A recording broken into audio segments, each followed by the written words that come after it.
Tonight on Talking Points, Fox News and CNN part ways with two of their most popular hosts, the fallout from these major media stories.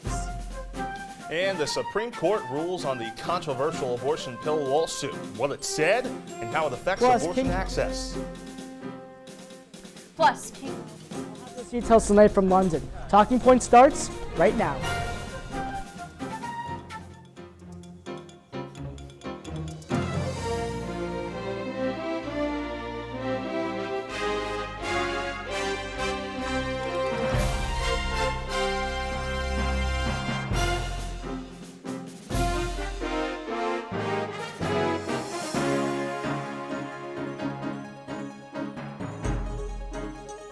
How about this? Two of the biggest names in cable news gone within an hour. Hey everyone, welcome to Talking Points. I'm Chilekasi, Adele. And I'm Teagan Brown. Tucker Carlson woke up this morning expecting to sit behind the desk for his usual 8 o'clock spot until he got a wake-up call in more ways than one. Carlson was fired from Fox News after 14 years, half of which was spent on his show Tucker Carlson Tonight, which maintained high ratings. It currently sits at the #2 cable news show. Fox News shared a brief statement this morning saying, quote, "Fox News Media and Tucker Carlson have agreed to part ways. We thank him for his service to the network as a host and prior to that as a contributor." Fox also says his last program was Friday, April 21st. Starting tonight, the time slot will be hosted by rotating personalities until a permanent anchor is named. And Carlson didn't get to say goodbye to Fox News and his audience. In fact, on his final show on Friday, Tucker ended with the words, "We will be back on Monday." And tomorrow morning, Caitlin Collins and Poppy Harlow will be without their co-anchor. Don Lemon tweeted this morning that he was fired from CNN. Lemon anchored CNN's morning show most recently after a stint on the network's primetime lineup. It was just 2 months ago when he apologized to viewers for remarks made towards GOP presidential candidate Nikki Haley. He said she was out of her prime, comments which were largely criticized as sexist. In a tweet, he said, "I was informed this morning by my agent that I have been terminated by CNN." Lemon went on to say that he was stunned by the decision and that, quote, after 17 years, he would have expected someone in management to have the decency to tell him directly.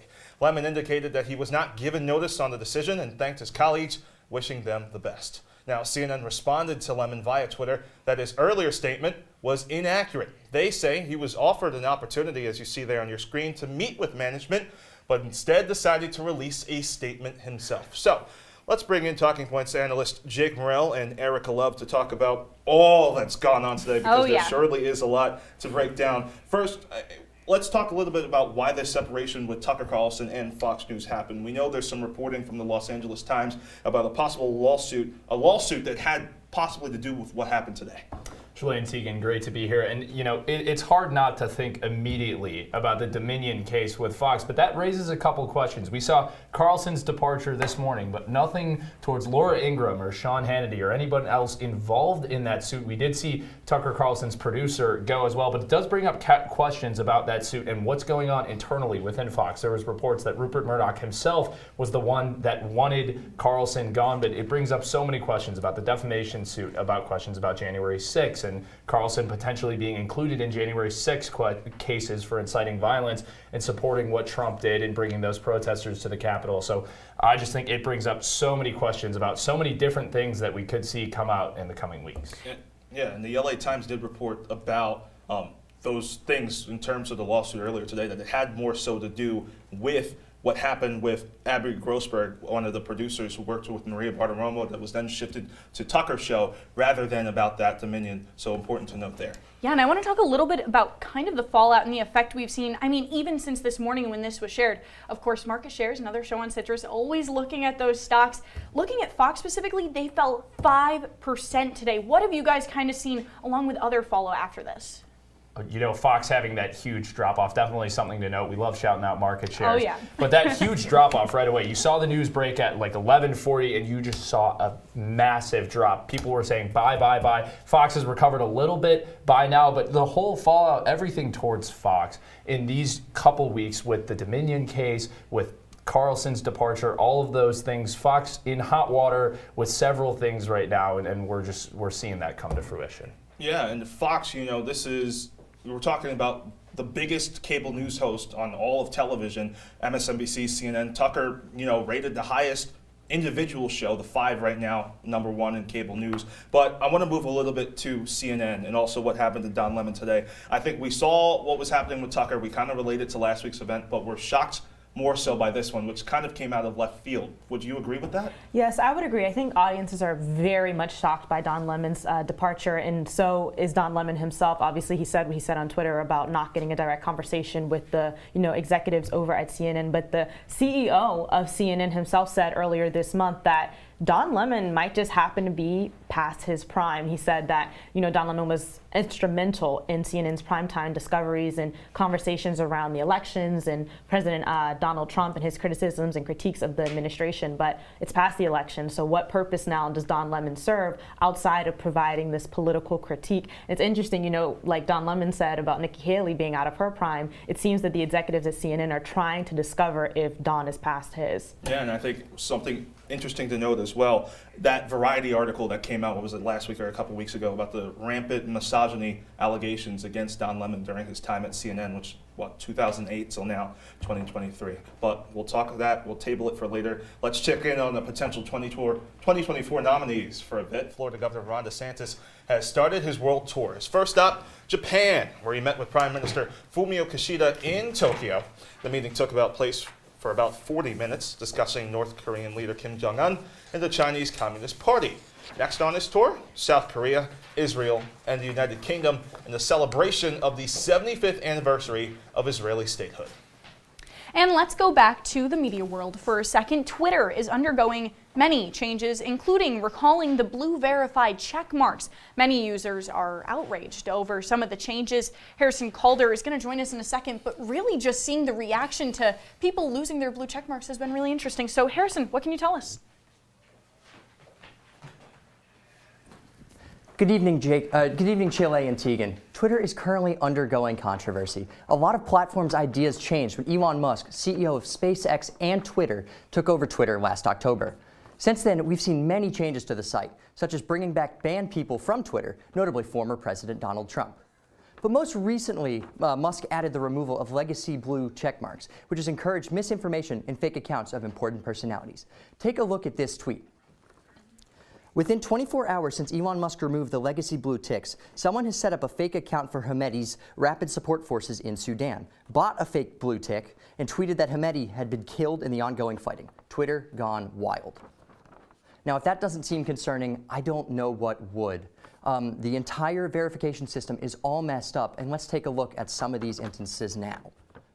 Chadwick Boseman is to have paid for his Twitter verification, yet he tragically passed away. LeBron James is one of the few that verified or received his verification through Elon Musk paying for his checkmark. Of course, Elon has Twitter Blue himself, where Twitter writes here that if you are to keep running ads, you need the verification, and that for some companies will be over $1,000 a month going to Twitter. So this all seems to have been seen in the coming months in advance from people working with Twitter, as Ohio Representative Jim Jordan says this from Yoel Roth, a former Twitter executive. Let's take a listen. Yoel Roth, head of trust and safety at Twitter, testified that he had had regular meetings with the Office of the Director of National Intelligence, the Department of Homeland Security, the FBI, and other folks regarding election security. During these weekly meetings, federal law enforcement agencies communicated that they expected a hack and leak operation. So what's next for Elon Musk is undetermined, as it's been a rough week for Tesla and SpaceX as well. Musk is communicating to users that with constant changes within the app, he is, quote, improving transparency and fairness on the platform. Back to you guys at the desk.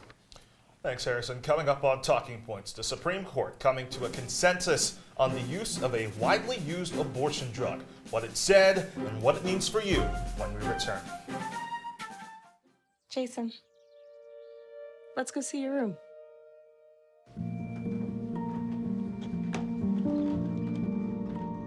What do you think? We kept it a little spare, so you can decorate it how you like.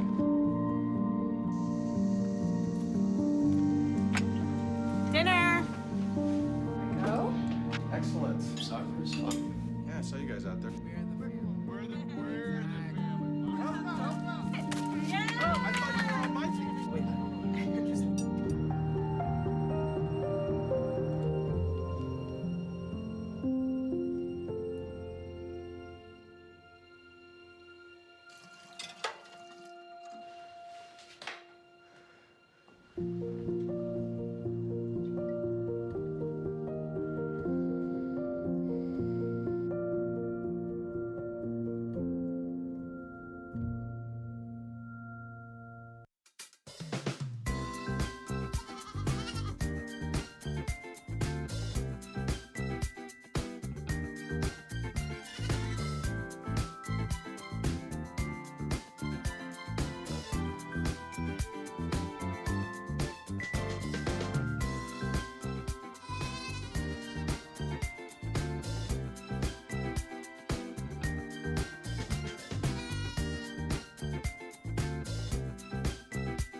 When they test you,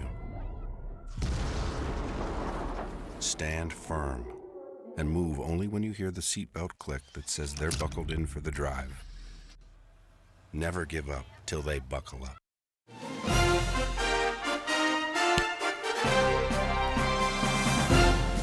Hey, welcome back. Discussion increasing this week over a hot button issue after the Supreme Court protected access to the abortion drug mifepristone. The drug is one of the most common methods of abortion in the country and brings attention back to the battle for abortion rights. Talking Points analyst Jake Morel is in studio with more. Jake?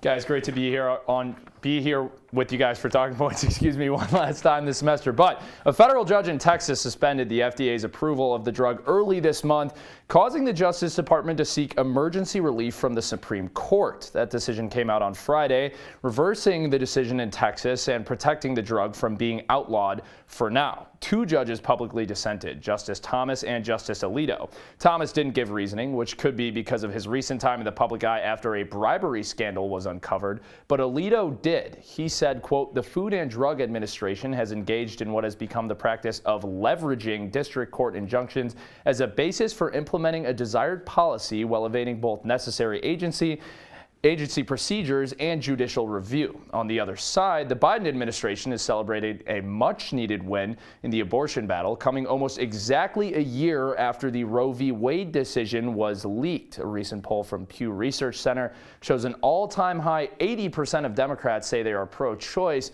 so a Supreme Court decision playing a big role in national politics. Guys? Jake, you mentioned that long battle over abortion rights. Talk about Roe v. Wade and the overturning last year. I guess my question for you is, where does it go from here? Where do we go from here as a nation? Chile, with Roe v. Wade being overturned last year and several states making abortion illegal, that kind of clashes with the FDA approving a lot of these drugs. So we could see a lot more of these cases where the FDA approves an abortion drug, but a state takes it on with a case about abortion being illegal within the state. And we could see a lot of these return all the way back up to the Supreme Court. Jake Morel, thank you so much. And House Speaker Kevin McCarthy has released a bill to raise the debt ceiling, which is set to be voted on later this week. Talking Points analyst Ericka Love has the latest. Ericka, can you tell us why this bill hasn't been received with bipartisan support? Well, Teagan, this bill challenges so much of what Democrats were able to pass last year through the Inflation Reduction Act. The 320-page bill is a statement of the GOP's political priorities, and although this is Speaker Kevin McCarthy's first legal legislative challenge in the new position, Republicans will be relying heavily on negotiations with President Biden if this bill is to pass a vote on the House floor. This bill will be addressing tricky issues like raising the debt ceiling through March of 2024, imposing stricter work requirements for food stamp and Medicaid recipients, redistributing funds that were allocated to the IRS, undoing major parts of the Inflation Reduction Act, and one of the most pressing issues, blocking student loan forgiveness. According to the bill text, Republicans want to end the student loan payment pause immediately and prohibit the Education Department from carrying out Biden's plans to cancel up to $20,000 in student debt for federal borrowers and prohibit the department from making any new changes to debt relief programs in the future without congressional approval. What there's plenty of is plenty of support and disapproval on both sides of the aisle, but take a listen to what President Biden had to say about how Republicans are handling the economy. Massive cuts in programs you count on. Massive benefit protected for those at the top. A lot of, all the tax cuts go to the top, none to the bottom. The threat of defaulting on America's debt for the first time in 230 years. We've never, ever defaulted on the debt.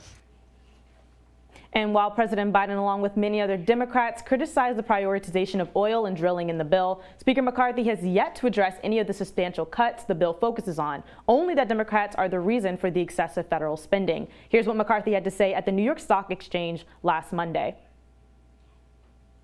Rather than face the facts, this president has embraced a fantasy that debt doesn't matter, that money can always be created out of thin air. The House is set to vote on the bill next week, but even if it passes the House, it's highly unlikely that it will get enough votes in the Senate. And even if it does, Biden will almost certainly veto it because he has repeatedly stated that raising the debt ceiling should be bipartisan and without any spending cuts attached. The United States has already hit a $31.4 trillion cap on how much money it can borrow and could run out of money to pay as soon as June. Ericka Love, thank you. Let's talk climate, shall we? The Biden administration introducing numerous environmental initiatives, including an environmental justice office. This is all part of a new executive order. Olivia Maniscalco joins us now. Olivia, asking about this justice office idea, what's Biden's reasoning behind it? Well, Chile, one of the main goals of the Environmental Justice Office is to protect underprivileged communities from harms caused from environmental crimes, pollution, and climate change. Biden says this will help reverse the effects of past redlining policies. The Biden administration promises to make environmental justice a top priority in government. Hear what the president had to say. Environmental justice will be the mission of the entire government, woven directly into how we work with state, local, tribal, and territorial governments. A major aspect of this executive order is Biden's plan to roll out aggressive new rules to regulate planet-warming pollution from natural gas power plants. This could face some legal challenges. The order also promises to notify nearby communities if toxic substances are released from a federal facility. A few years ago, Biden announced his Justice 40 initiative, which vowed to direct 40% of federal climate and clean funding from new legislation to disadvantaged communities. Notable agencies NASA, the Department of Commerce, and the National Science Foundation have joined this initiative after the executive order announcement. And Olivia, why is the Biden administration rolling out all of these initiatives now amid pushback from Republicans on environmental policy? Well, because the president wants to get reelected in 2024. He wants to deliver on some of these campaign promises, the Justice 40 initiative. He also recently approved a major Alaskan oil reserve, or a major oil project, and some environmental justice groups are not happy about that. So he wants to prove he cares about environmental justice. Now some Republicans are trying to do things such as cut some of signature programs for clean energy investments to poor communities, and other moves to cut some environmental justice initiatives. But President Biden is proving that he is committed to environmental justice. Olivia Maniscalco, thank you. And President Joe Biden is set to announce his re-election campaign tomorrow, exactly 4 years after he announced his first campaign. Let's bring in Luke Radel. Luke, how are folks feeling about this imminent announcement? Teagan and Chile, feelings are mixed about the president's announcement expected tomorrow. According to a new Associated Press poll, just 27% of voters want Biden to run again in 2024, with even a majority of Democrats in his own party surveyed not wanting him to go for a second term. And much of the concerns center around a very sensitive issue, the president's advanced age. According to reporting last November by the Washington Post, outside pollsters brought in by the White House created word clouds with voters' issues with the president. In large letters were terms like age and, quote, is he with it, ? Which is never a great question to be asking about a guy with the nuclear launch codes. But if he is reelected, Biden hopes to be 86 years old at the end of his final term. The last oldest president, Ronald Reagan, was 77 when he left office, and he faced questions about his old age while running for re-election in 1984. Here's how he famously chose to take those questions head on. I will not make age an issue of this campaign. I am not going to exploit for political purposes my opponent's youth and inexperience.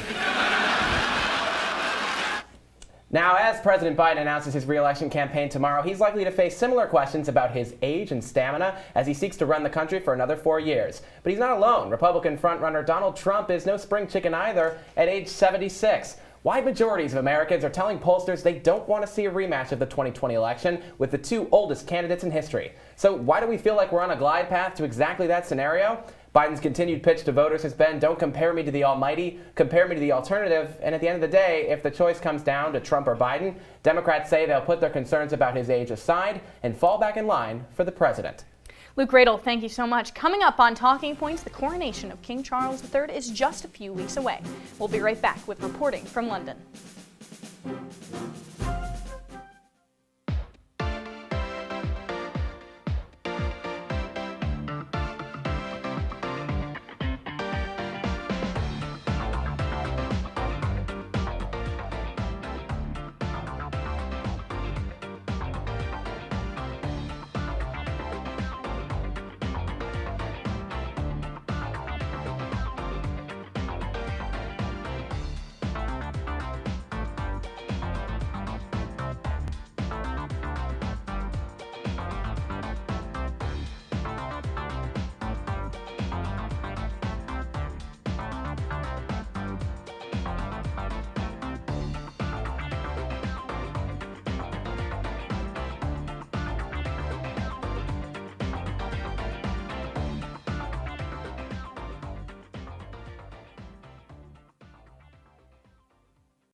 Here's to the straggly ones, the lopsided ones, the first ones, the I miss my beard ones.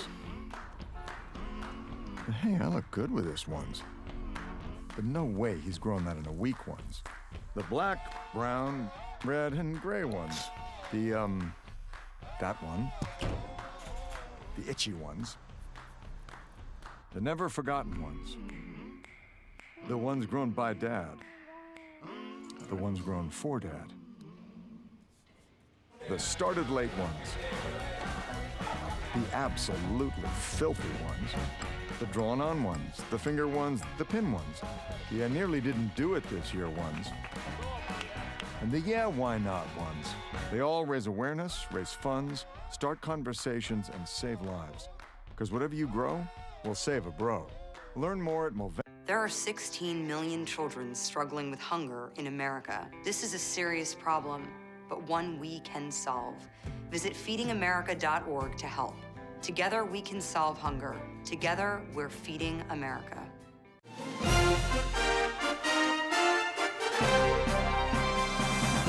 Welcome back to Talking Points. The coronation of King Charles III will take place in just less than 2 weeks now, and details for the big day in the UK are beginning to unfold. Our Talking Points senior analyst Benjamin Schiller joins us from London to give us the latest updates. Ben, what should we expect from all of the events?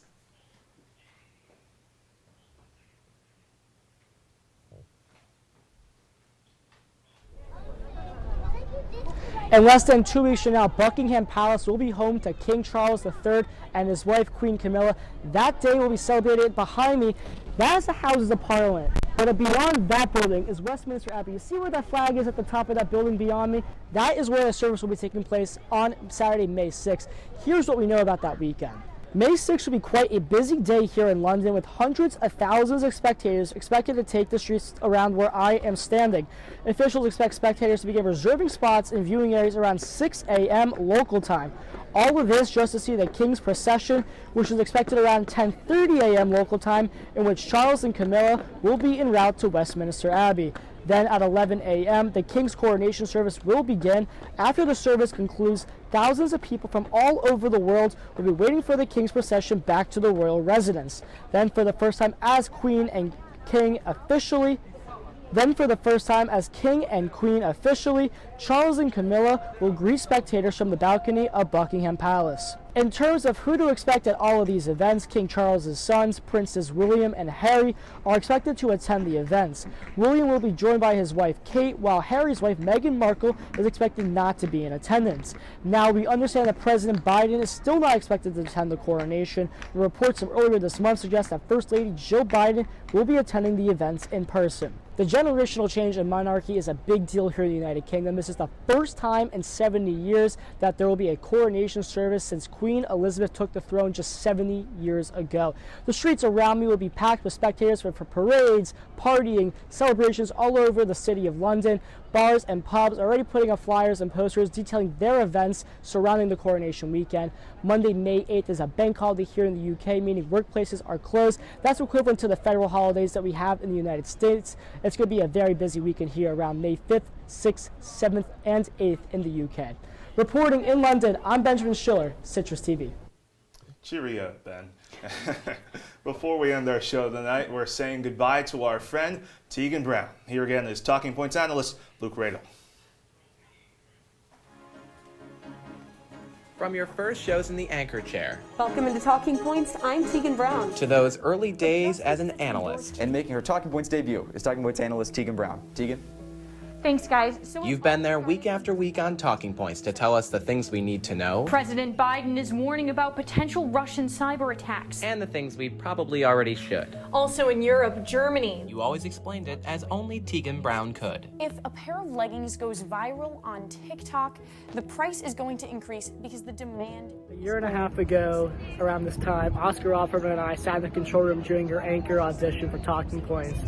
And we both looked at each other and said, wow, we are in the eyes of a star right now. It's been a pleasure, almost 2 years now we've been on the desk for Talking Points, and also at many other points during our time here at Citrus. So I'll never forget those times I'll never forget photogging you out in the field as well. And I can't wait to see what you do down in Myrtle Beach. Welcome into Talking Points. I'm Mariah Humiston. And I'm Teagan Brown. The two countries are Hey Teagan, congratulations on your final episode with Talking Points. I'm so lucky that I was able to anchor with you. It's been so lovely watching you grow as a journalist, and it's been very inspiring, and I'm so proud of how you've inspired younger and older people of Citrus to grow in their role as a journalist. I'm so excited to see what you do next, and I can't wait to watch and hear all about it. Teagan, I'm so excited for you at Myrtle Beach. I love working with you. I'm so sad to see you go.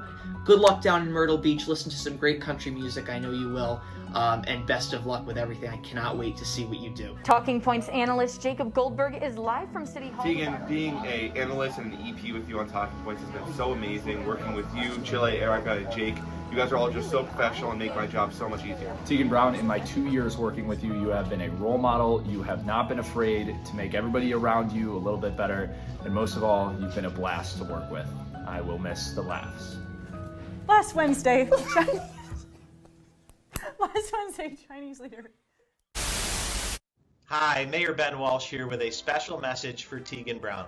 Teagan, it feels like just yesterday you burst on the local media scene and you were seemingly everywhere at all times, from CNY Central to Citrus News. And now you're hosting your final Talking Point show, you're graduating, and you're heading down to Myrtle Beach, South Carolina. Congratulations. You've certainly earned it, and as much as we'll miss you, we know that your roots and your home is always here in Syracuse. You'll always be welcomed back, but just want to wish you the best of luck in your future, and no doubt the future is bright for you. Take care. Because we are out of time on this week's episode of Talking Points. Someone cutting down here too? I don't even know what to say. When I transferred to Syracuse in the middle of my sophomore year, there was one thing I knew I wanted to be a part of, and it was CitrusTV. The first thing I ever did in studio was run a camera for Talking Points, and next thing I knew, here I was anchoring right next to you. Before I say goodbye on this last show, there are so many people I need to thank. Former news director Josh Myers was the first one to invite me down. Oscar Offerman was the executive producer who gave me a chance. Mariah Humiston was my biggest mentor and my co-anchor, and we made history as the first regularly female pair of anchors on the show. Michael Fernari, Anthony DeBundo, Manny Martinez. You made me a better analyst every single week. Ben Schiller, Jacob Goldberg, Ashley Sloan, all of our APs, including Luke, who put that wonderful story together. Thank you so much, and thank you for letting me say this long goodbye, and thank you to Ericka and Jake, and my biggest thank you to Chile, who has been an absolute rock on the show. Hey, you have been an inspiration all across Citrus TV for everybody here. That is our broadcast for this evening. Follow us on social media. I'm Chilekasi, Adele. And I'm Teagan Brown. Thank you.